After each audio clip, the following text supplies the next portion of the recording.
दरगाहों के सज्जादगान और मुतवल्लियान को वक्फ बोर्ड की जानिब से बर्खास्त किए जाने पर मुख्तलिफ मुस्लिम तंजीमों की जानिब से एक प्रेस कॉन्फ्रेंस मुनक्किद हुई। मीडिया से बातचीत करते हुए कई उलमाए कराम ने सज्जादगान और मुतवल्लियान को मुअत्तल करने पर अपनी बरहमी का इजहार किया।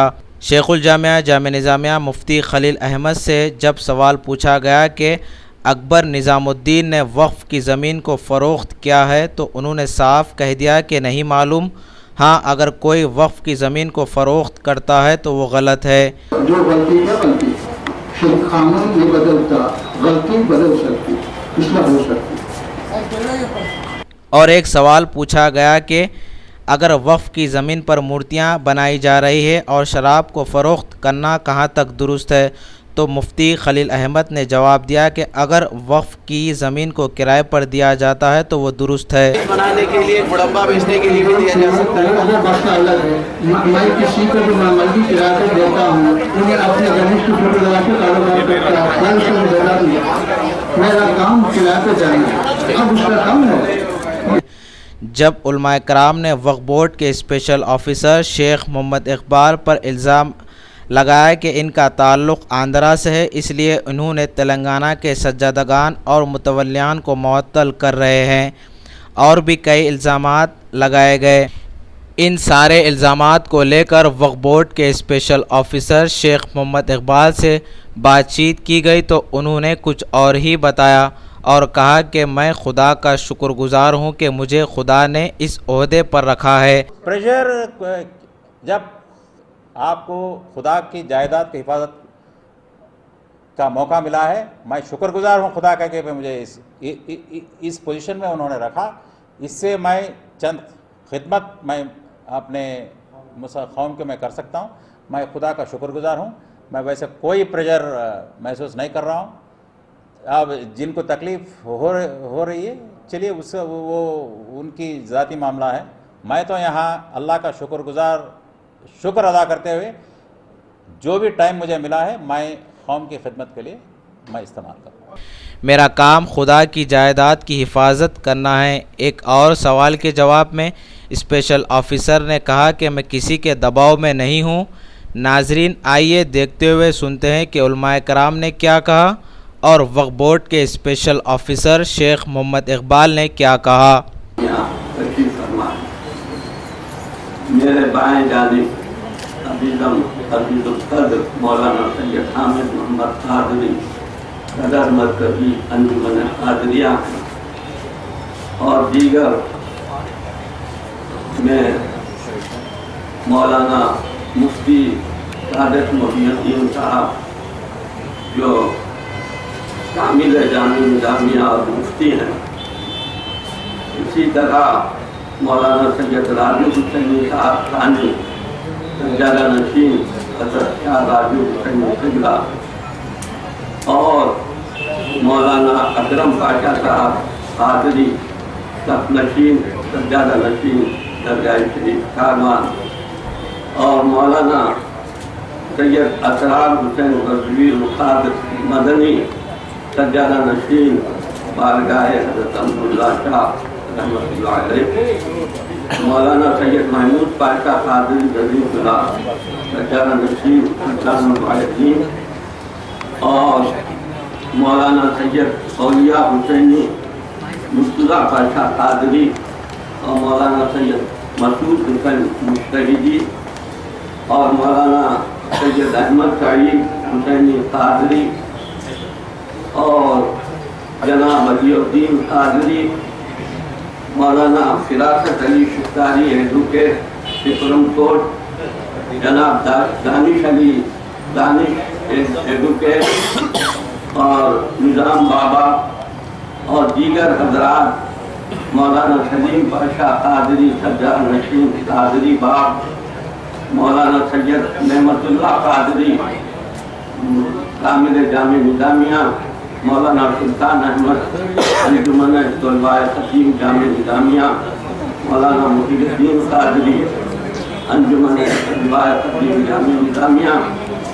तरफ से यह आज की ये प्रेस कॉन्फ्रेंस का इनेकाद इसलिए अमल में आया है कि ये जुमला 7 अंजुमनों की तरफ से ये प्रेस कॉन्फ्रेंस रखी गई। अमारत शरिया AP जिसके अमीर शरीयत मुफक्किर इस्लाम हज़रत मौलाना मुफ्ती खलील अहमद साहब हैं। एसोसिएशन ऑफ सज्जादगान मुतवल्लियान व खिदमतगारान वक्त, अंजुमन तलबाए तलीम जामे निज़ामिया, अंजुमन फिदायान Shaikhul Islam Jamia Nizamia, Bazm Shabban Mohammadi Hyderabad, Anjuman Qadriya, Sunni united forum of India, ये 7 मजहबी और दीनी तंजीमों की जानिब से ये इजलास प्रेस कॉन्फ्रेंस की सूरत में बुलाया गया। अब आप हज़रात की खिदमत में मुख्तसरन मैं ये बात बतला दूँ कि अंजुमन सज्जादगान व मुतवल्लियान तकरीबन 30 साल से ज़्यादा अरसे से हैदराबाद दक्कन में काम कर रही है और इसके जो खिदमात हैं और ये जो खिदमात बारगाहों के ताल्लुक से, सज्जादगान के ताल्लुक से, कानून वक़्फ़ के ताल्लुक से और कानून वक़्फ़ की उनको बुनियाद बनाकर जो मुख्तलिफ चीज़ें की जा रही हैं उसके ताल्लुक से वक्तन फ़वक्तन हर हुकूमत वक़्फ़ के बाद यह हमारी एसोसिएशन की नुमाइंदगी होती रही है। Actually requesting governor to take action against these people who are targeting the particular community, that is Sajada Nashin and Mutawalliyan, without any legal background. He has just putting the allegations on the Sajada Nashin. He must have done this proper inquiry and the proper procedure has not been adopted. है उसका अभी ताकत जो वक्फ की जायदाद का owner कौन है? भाई अल्लाह है। But who is the enjoyer? Enjoyer is the person who is mentioned in the Muntakhab. As per the Muntakhab, the main enjoyer is Mutawalli. तो he has to be concerned about the protection of वक्फ। सब सरकार हुई सरकार, निजाम सरकार की वजह से आवामी जायदादों पे सरकार लिखा गया क्योंकि उमूर मजहबी महकमा इनका कंट्रोल है। फिर उसके बाद जो है वो सरकारी वर्ड को that has converted into Sarkari and all Waqf properties as recorded in revenue record as a government land. Why the Waqf board and minorities department is not coming forward to rectify those records? इससे 1 रुपया हब्बसिया मेरा बच्चा नहीं ले सकता तो उसका बच्चा सिर्फ निगरानी करके अवाम उन्नास को देगा। मगर जहाँ पर लिखा हुआ है अलग औलाद है, जहाँ पर लिखा हुआ है कि 1/3 should go to the person who is rendering services to the institution and 1/3 goes to the अदाई खिदमत the person who is सब सिर्फ आपको आंध्रा वाले हैं तेलंगाना के ऊपर जो है जोर कर रहे हैं बोल के बोले कोई मैं एक रीजन का एक ऑफिसर है ऐसा ये गलत और छोटी सोच है। ये इदारा खुदा का इदारा है। एक ऑफिसर होते हुए मैं गुलिस्ता टाइम भी एक बार बता चुका हूँ कि भाई एक मुसलमान भी हूँ। मैं एक मुसलमान ऑफिसर होने के नाते मेरा काम है कि खुदा की जायदाद की हिफाजत करना और इस जायदाद का हकदार सही हकदार कौन है उनको पहुंचाना और आम मुसलमान जो गरीब मुसलमान जिसको फ़ायदा पहुंचना चाहिए उसको फ़ायदा पहुंचाना मेरा काम है। मैं अल्लाह के करम से मैं ये काम कर रहा हूं। इसमें यह बात नहीं कि भाई मैं एक वक्फ बोर्ड सबके लिए है, सब चाहे आंध्रा की प्रॉपर्टी हो, तेलंगाना की हो, रायलसीमा की हो, सब खुदा की अमानत है। ये सोच के कहना, अगर इस बारे में ऐसे सोच रखना भी छोटी सोच है। दूसरा, मैं मुसलसिल बोलते जा रहा हूँ कि भाई कोई स्पेशल ऑफिसर, कोई मुतवल्ली बड़ा नहीं होता। ये इदारा खुदा का इदारा है, ये इदारा बड़ा है और इस खुदा के इदारे से मुतवल्ली है, मुतवल्ली से ये इदारा नहीं है। ये ता क़यामत ये इदारा रहेगा। ऑफिसर आते हैं जाते हैं, वक्फ बोर्ड आते हैं जाते हैं, मुतवल्लिस आते हैं जाते हैं, मगर इदारा रहेगा, मुसलमान की भलाई होना, इससे कैसा मैं ये सोच लेके चल रहा हूँ। नेक्स्ट वो ये और एक ये पूछिए, प्रेस कॉन्फ्रेंस में आपने जो पूछा कि भाई साबिर गुलशन के बारे में आप ओन प्रॉपर्टी के बता ये जो बताए हैं आपने, ये आप बोल रहे हैं कि भाई साबिर गुलशन उनका ओन प्रॉपर्टी है, ऐसा उनका कहना है, आप बोल रहे हैं। मगर देखिए रिट नंबर 8189 ऑफ 2012, इनमें आरडीओ इनको सक्सेशन सर्टिफिकेट अता किया कि भाई ये हकदार हैं, उनके बाप भी इसमें थे, ये मशरतुल खिदमात लैंड है और इसका मंशे वक्फ है गरीबों को खाना खिलाना, उसमें मंशे वक्फ है। तो कलेक्टर साहब ये सोच रहे थे कि भाई ये मशरतुल खिदमात लैंड नहीं, गवर्नमेंट लैंड है, इसके खिलाफ एक्शन लेना चाह रहे थे।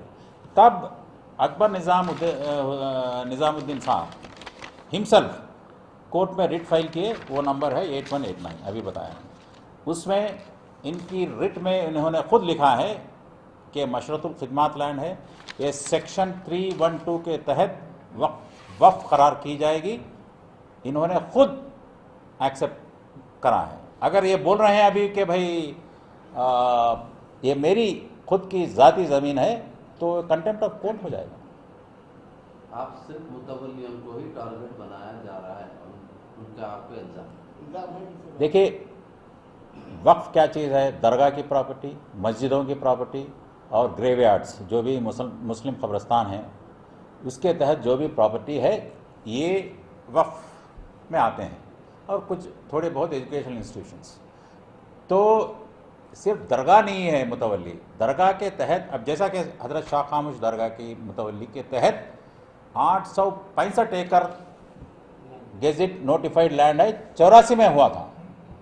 ये साहब का कहना है, हमने जब उनको लेटर भेजा है तो भाई आपका स्टेटस बताइए, आज ज़मीन की हालत क्या चीज़ है, 865 एकड़ अब कहाँ है। खानोजी गुड़ा जो है पहला मुद्दा था, मैंने जब गुलिस्ता प्रेस कॉन्फ्रेंस में बताया 84 एकड़ 87-90 के बीच में बेचा गया, 4 जीपीएस इनके बेचे हैं और मुद्दा चला रेवेन्यू में, जॉइंट कलेक्टर, आरडीओ, एमआरओ, मामला गया सुप्रीम कोर्ट तक। सुप्रीम कोर्ट ये जो इनामदार हैं, जो वक्फ के जो मुतवल्ली हैं, इनके नाकामयाबी की वजह से ये मैटर गवर्नमेंट लैंड करार किया जाए। अगर ये सही बताते कि भाई ये वक्फ लैंड है, ये नोटिफाइड वक्फ है, सुप्रीम कोर्ट का जजमेंट है, once a waqf always a waqf. एक और 121 एकड़ खानाजीगुड़ा लैंड नोटिफाइड वक्फ है इसमें, और 400 एकड़ सुल्तानपुर। ये बता रहे हैं अपने जो रिप्लाई हमको भेजे हैं, हमने भेजा है नोटिस इनको, ऐसी बात नहीं है कि नोटिस नहीं भेजा, ये गलत है। हमने पूछा है कि भाई क्या कहाँ है ये ज़मीन, आप कर क्या रहे हैं इसकी हिफाजत के लिए। इकबाल साहब से मुफ्ती खलील साहब एक सवाल कर रहे हैं कि क्यों ना आप इकबाल साहब हैदराबाद के तमाम मुतवल्लियों को बुला कर एक वर्कशॉप करें और उनके सामने अपनी बात रखें, उनकी डिमांड। अब देखिए बात रखने की क्या बात है, ज़रूर हम अगर कोई मुतवल्ली चाहें कि भाई हम क्या करना है हम ज़रूर रखेंगे, ऐसी कोई इसमें नकारने की बात ही नहीं है। बट अकबर निज़ामुद्दीन साहब खुद एक टर्म सेंट्रल वक्फ काउंसिल मेंबर रह चुके हैं और 2 बार वक्फ के मेंबर रह चुके हैं बोर्ड के, और ये हजरत सब कुछ जानते हैं लॉ। अब ऐसे मुतवल्लियों को हम क्या बोल सकते हैं, इनको चाहिए कि भाई हिफाजत करें। अब देखिए मैं आने के बाद मुसलसिल कलेक्टरों से मैं टच में हूँ, पुलिस एसपीओं से मैं टच में हूँ, और उनको ये बोल रहा हूँ कि भाई आप ये निकालिए लैंड को, वक्फ इदारे का इनाम अबॉलिशन एक्ट में आप किसी प्राइवेट इंडिविजुअल को आप ORC ऑक्यूपेंसी राइट सर्टिफिकेट पट्टा नहीं दे सकते, ये इदारे की ज़मीन है, इदारे को रहना चाहिए। मैंने जब इनको अकबर साहब को पूछा कि निज़ामुद्दीन साहब को कि भाई ये हमारे पुरखों के भी कब्ज़े में नहीं थी, मुझे नहीं पता है कि भाई लैंड कहाँ है और कितने लोग इस पर सर्टिफिकेट ले लिए, ऐसा उनका रिप्लाई है। अगर आपको देखिए अगर है ऐसा तो आपको चाहिए था कि भाई आप इसको रिकवर करने की इंतजाम कर सकते थे, आप बोर्ड में मेंबर थे, आप कलेक्टरों को लिख सकते थे, ऐसा एक बोर्ड की नॉलेज में ला के कलेक्टर को सेक्शन 28 में लिख सकते थे कि भाई फला लैंड को आप छुड़ाओ, तो कलेक्टर की जिम्मेदारी बनती है कि वो लैंड को चलाओ। हम कर रहे हैं वो, हम ये पूरे ये लैंड के बारे में एक खानोजीगुड़ा को हम कलेक्टर को लिख रहे हैं, कोर्ट में इम्प्लीड हो रहे हैं, और ये तमाम ज़मीनात के हम कैसा इसको रिकवर किया जाए, फिर वापस बोर्ड को कैसे पाया जाए, हम एक्शन सर, लें। एक आखिरी सवाल ये है कि अभी एक पूरे शहर में और तकरीबन कई लोग एक पूरी तरीके से प्रेशर आप पर बना रहे हैं, ये जो प्रेस कॉन्फ्रेंस होना और फिर भंवरलाल इलेक्शन कमिश्नर से मिलना और ये सारी चीज़ें एक प्रेशर बनाया जा रहा इस पर, तो आप नहीं, देखिए, इस पर रिएक्शन आप क्या? ओके, ये एक तो मैं बताते चलूं कि मुसलसिल ये बात बोली जा रही है कि भाई इलेक्शन कोड के तहत एक्शन लेना नहीं चाहिए। ये रूटीन मामला है, इससे मुतवल्लियों को चाहिए कि 365 डेज आप खुदा की ज़मीन, वक्फ की ज़मीन की हिफाजत करें। इसमें ऐसी बात नहीं है कि भाई इलेक्शन के वक्त हम ज़मीन की हिफाजत नहीं करेंगे या जो मनमानी करेंगे, ये नहीं हो सकता। और कोई इलेक्शन रूल इसको लागू नहीं होता। जब मुतवल्ली फेल होता है वक्फ एक्ट फॉलो करने में, हिफाजत, वक्फ की जायदाद को हिफाजत करने में, हम एक्शन लेंगे। हम ये नहीं देखते हुए वो कौन सी पार्टी के हैं या फलां पार्टी के हैं या फलां एरिया का है, इसमें ऐसा मामला नहीं है। पार्टी, इलाका, ये कुछ नहीं देखते, या मुतवल्ली कोई बड़ा आदमी है या छोटा आदमी है, नो, लॉ में कोई छूट नहीं है उसको। भाई मुतवल्ली मेंबर रह चुके हैं या कुछ रह चुके हैं, भाई उनको छूट दें, नो। और जिम्मेदाराना रवैये से उनको पेश होनी चाहिए। जो कानून जानते हैं, तो भाई देखो ये कानून ये है, मेरे से ये गलती हो गई थी, चलिए मैं क्या कर सकता हूँ। ये सब चीज़ों के साथ आप प्रेशर महसूस प्रेशर, जब आपको खुदा की जायदाद की हिफाजत का मौका मिला है, मैं शुक्रगुजार हूँ खुदा का कि मुझे इस पोजीशन में उन्होंने रखा।